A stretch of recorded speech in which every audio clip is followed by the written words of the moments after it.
without running them out of berries. He would set that up tonight, so Hawk's meals would be ready for tomorrow. A knock at the door let him know that it was time to get to work, and when he opened it, he noticed that Sergeant Rita was giving a curious look at the cart full of empty dishes. "Something changed in my appetite yesterday. It seems to be back to normal now, but I was just ravenous, and my body was taking in all the energy that it could get," Carl explained. "That's relatively normal. It usually happens to warriors when their body advances a rank and needs to adapt to a new power standard. I suspect that you actually made it to the awakened rank in body last night, or Hawk did, and the energy needed to come from you. One of those two answers is most likely the correct one. How is his growth coming?" Rita replied. "He looks fully grown for a windspeed hawk. He was growing quickly again last night while I was feeding energy into him and the space in my mind, but then it seemed to settle." Carl called Hawk out onto the bed, and Rita crouched to get a better look at the proudly preening Hawk. "He looks more mature now. The softer feathers are gone, and the pin feathers are larger and stronger than the last time I saw him. Your skill is brilliant.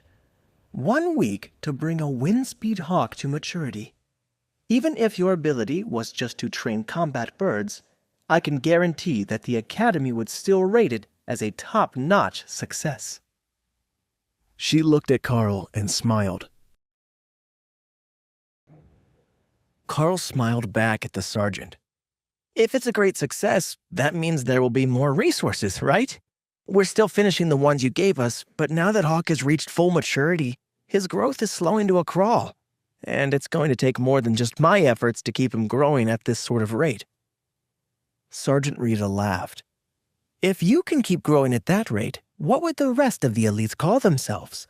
I think it's natural that you would have to slow down at some point and consolidate your powers.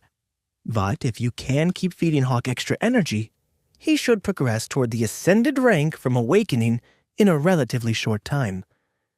I will find you what resources I can, though I'm not sure what the Hawk can use now that we've tried the two that seemed the most beneficial to it." "Well, if there is an upgraded version of a strength stone or some more powerful infused blood, that would be great. I don't know if the windstone will do much. He's still digesting the second one he ate, and the first was so powerful that it caused a huge breakthrough. But if there are other wind-type resources, maybe that will help him as well? Every time that he improves, my body improves as well. I just need to train my skills and stamina to keep up. So resources for Hawk seem to be the most effective way for me to grow," Carl suggested. Hawk was definitely a fan of that plan. He didn't mind if Carl got strong. They were a team. But if the plan was to make him the most powerful windspeed hawk, then it was definitely a good idea. Their next stop was back at their usual training grounds, and Hawk was looking forward to being able to show up the mages of the class with his new skills. Now that he was fully grown and his power was getting better, he could block many more shots to protect the targets. Carl could tell that it wasn't actually about the target. It was more about Hawk wanting to show off his skills and get praised, or cursed by the mages. Both were fine in Hawk's mind, as long as they were recognizing his might. That was the most important part, reminding them all that he was the predator here, and all the mice were his. "I swear that Hawk is picking on us. It gets better by the day just to remind us all that we're beneath it," one of the mages announced, sweaty and exhausted at the end of the class. "It's a windspeed hawk. Do you really think that it has some innate grudge against mages?" One of the others scoffed. Everyone turned to look at the water mages, whose fluid attacks drove the bird particularly crazy, and then back at the questioner. "I mean, in general, it's pretty obvious that the hawk has a hatred for water attacks, but I doubt that he hates mages in general." Carl smiled. If only they knew that Hawk really did see himself as innately better than humans, who couldn't fly, could barely see, and didn't even hunt their own meals. The fact that Hawk himself didn't hunt his own food was a matter of luxurious living in his mind, so that didn't count. At least to him it didn't. Instead of returning to rest, Hawk decided to circle in the sky for the afternoon while Carl trained his martial arts skills. His great hope was that he would finally find something that was able to be hunted in this academy. Unfortunately, there were no rodents, no pests, nothing at all wandering around the grounds. The spells that the mages had put on the academy and the constant use of powers had long since scared everything away from the academy itself, and he didn't have permission to go out into the fields around the grounds to hunt for a snack. Carl's words had been, "Be where I can see you," and that didn't extend out into the fields on the far side of the wall. If Carl had told him to stay where the others could see him, Hawk might have just given up and gone back to rest inside.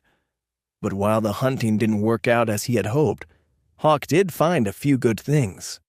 There was a nice tree along the side of the strength training grounds, where he could rest his wings in the shade.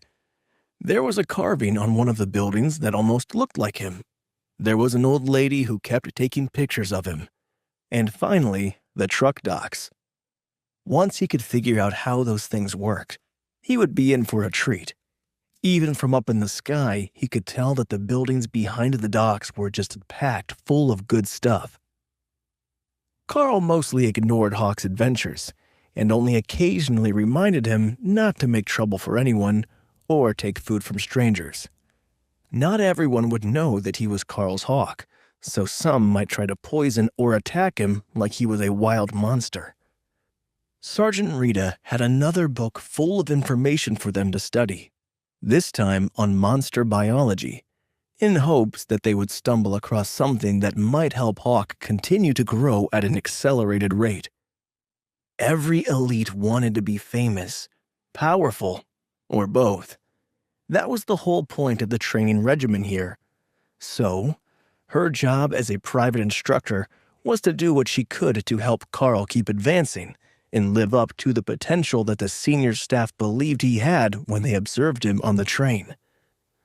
If the final result was intense early growth, leading to stagnation and a growth plateau, that just meant that they didn't understand the next step in his training. But the next time that they saw a class like this one, they could use his experience as a baseline and start growing the new elite from there. Wait, that's not the end. You've just had a free taste. Now get the full story on the Pocket FM app, link in description.